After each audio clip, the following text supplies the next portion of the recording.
Hey golfers, Troy Klongerbo here with USGolfTV, and today we're going to talk about filling your gaps. Now, in the average bag, you're allowed 14 clubs to use during your round. Now, golf companies standardize your irons to where they kind of have each iron going through the bag, and a lot of times we pick up a wedge, a lob wedge, and a sand wedge here and there, and we obviously have our driver and our putter.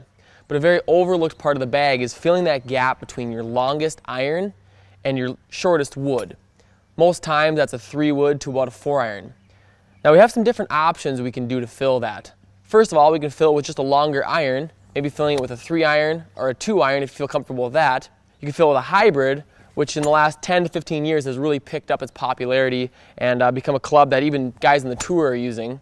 Or fill it with a different wood. Maybe if you have a 3-wood as your longest club, maybe we bump it down to a 5-wood or a 7-wood. So we're going to spend a couple seconds talking about some of the positives of using each of these.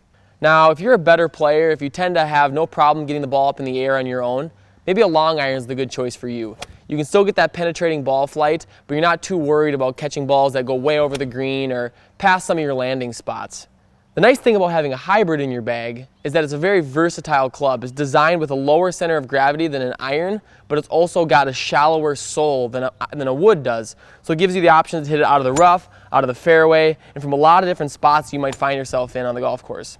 Now, if you were to go with a 5-wood or a 7-wood, that club's going to go the furthest out of any of these clubs. It's going to go the furthest and the highest. So if you're a higher handicap, that may be a great option for you. But I encourage you guys to head to the range, talk to your professional, get into a club that's either a hybrid, a long iron, or a shorter wood that's going to help you fill that gap the best and help you manage your game the best on the golf course.